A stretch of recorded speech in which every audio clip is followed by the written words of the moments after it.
film or series lit your fuse and made you have to tell stories on screen? Well, there's a couple. I think the first movie that I actually really remember watching was the original King Kong. I don't have prepared the year, but the original, like that. If we watched it today, it looked like ridiculous. Because I think because our viewing experiences have changed so much. I was a kid. I was probably 5, and my parents were not home, and we were not supposed to watch TV, and it was on. Obviously, this is all before streaming and all of that, and I caught it with my little brother, and I just could not take my eyes off it. It was just, I was probably a little bit older actually. It was maybe 6 or 7. And I just so vividly remember how scared and at the same time how excited I was about what I saw. I thought it was so real and I just could not stop. I was so fascinated because it was my first, if you will, in my memory, it was my first like adult movie that I saw, right? Like it was definitely not meant for me. And I got in so much trouble after because, when my parents came home, we switched it off, we ran off. And did you watch TV? No. And then my dad took my hand and placed it on the TV, which was warm. So that was, this is also different. It's like a very different TV. And I can't tell you exactly, I can't put my finger on it, which fuse it lit, like, what exactly that means for my career today. But all I can tell you is that I really remember the viewing experience so vividly, just because it had at the time, seeing through my little eyes, it had everything that we want in cinema, I guess, or in a good viewing experience. It was so exciting. It moved along. It was so fantastical. It tapped into my dreams. And I will just never forget that. I think that first excitement, it's like the first kiss, like when you're like, whoa, I am seeing something. I'm experiencing something real that means something. Yeah. When you watched that movie the first time and you were so young, was it the scary part that got you? Was it the love story between the ape and the woman? I think it was all of it. I think it was, also when you transition, so to speak, from only watching animation. It's the same with my kids. I remember, like there's just a certain age where you're like, animation it is, they just don't watch real people, kind of. It's just, and so with kind of combining both, in King Kong, like there was this real little person and then there was this animated thing. That was in a way the perfect transition, maybe, so it was had part child, part adult or something. And of course, I don't even know if I understood the love story. I think it was more like the aspect of friendship, maybe, that was possible and that this monstrosity had feelings, I think it's weirdly appealing I don't know if the new ones are probably too overloaded with sound and special effects, but that very innocent, very basic, so to speak, first King Kong, is actually really appealing to children. I think it's a very much almost from children's perspective, very simple story in a way.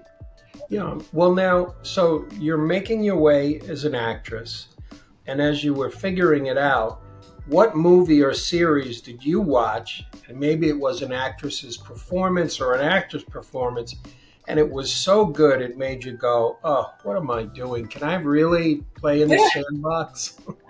That, by the way, happens all the time. Initially, a lot of like vague performances of course, Meryl Streep come to mind. Anything from Kramer versus Kramer. Anything. You're like, oh my God, how is she so natural? But I'll pick actually something different. I remember, maybe because it was paired with being introduced to Lars von Trier's work, Breaking the Waves, Emily Watson, was just groundbreaking. At the time, I don't know if it was von Trier's, I know it was not his first work. I'd seen I don't know what it's called in English. He had done this weird TV series about ghosts in this hospital. It was the first time we were officially introduced to the idea of dogma, which in Europe was a big deal.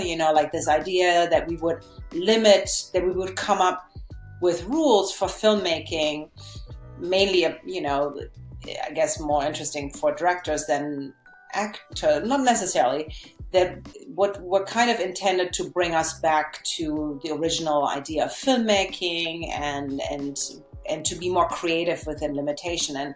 And there was Breaking the Waves, an incredibly furious film, like the use of camera, a film that came across really cinematic and big, and yet it was going through all these limitations. There's Emily Watson giving a performance between somewhere like kind of calibrated between child and adult, the uttermost innocence on screen that is even possible to show, when you're pretending.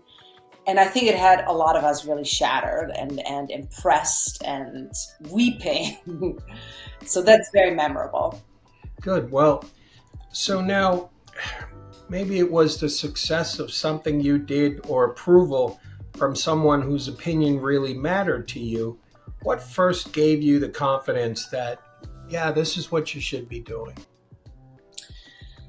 It was probably a number of things. Those things accumulate because it is such a big leap for someone like me. You have to remember, I come from a tiny town in Germany. Like, you don't become an actor.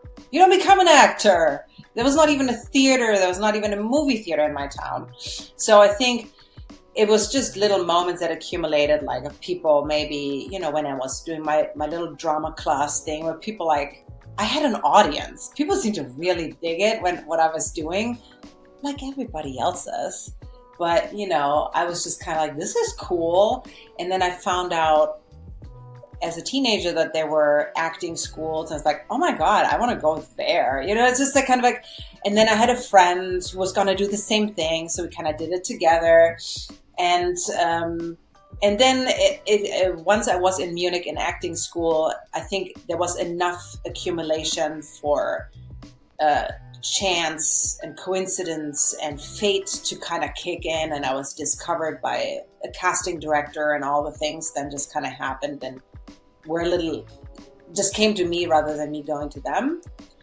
But I think that the constant viewing of especially movies then at a time, but also seeing theater and reading books and stuff kind of validated my need, to just perform and devour stories and become a vehicle for those, I would say.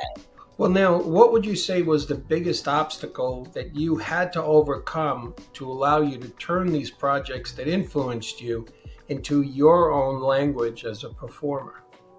I mean, the biggest obstacle, and this for everybody, is always ourselves.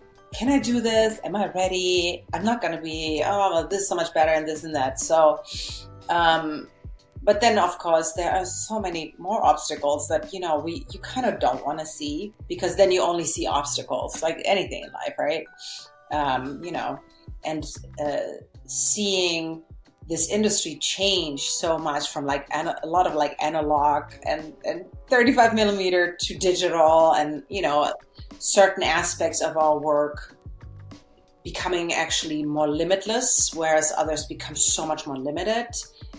It's really interesting, and all of these things can sometimes seem like an obstacle, and they certainly are, until you maybe change your perspective and work with it.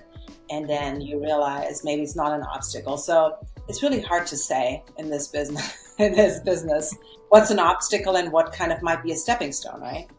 Yeah. So my last question is Run Lola Run, and I can picture you, this beautiful young girl with this vibrant hair running. Why do you think it has lasted and the movie is still so well remembered that we're still talking about it now? I know, it's crazy, isn't it? The magic of movies. I think that there's something very uncomplicated and very immediate about Run Lola Run. the layout of the film is quite simple. And doesn't take up a lot of space, so that the movie actually leaves a lot of space for us to understand and find the little, kind of intellectual details, the philosophical background that it actually leaves a lot of room for if you want it, right? And I think those are things that just don't age, really. There's still an immediacy to those that just doesn't go away because it's not very fuzzy. It's of course, the movie's very analog. You have phones and this and that, but weirdly, there's very little talk about that. It doesn't really matter so much. If anything, it's like a little cute, little nostalgic little gimmick. But other than that, I think the initial, the initial start of the setup of the film, that someone is presented with a problem and needs to make the decision to deal with it right now and go. Yeah, that is, I think, really strong and very simple and has a lot of energy. The film is 79 minutes. I mean, oh my God, wonderful! That's what we need right now, right? And I think if you give into the initial spark, the film just takes you with through a city that, Berlin, very much when I see the film now, it hasn't changed that much. The energy is very similar still. Even then it was so much closer to the fall of the wall, but it doesn't matter. The city is just always evolving. It's like, I go there once or twice a year. It's still the same. The vibrancy, the vibe is still the same. And I think that those are things that we're looking for. Yeah. Entertainment and what we like to hear and look at. Everybody's looking for some kind of energy, and the film still has that. And I went to a rave downtown LA in a warehouse like 2 weeks ago. I remember thinking, this is so Euro. This is so 1999 Run Lola Run. It was like, there's a renaissance of that music, that beat, that rhythm to it. It's still something that we still like to hear today.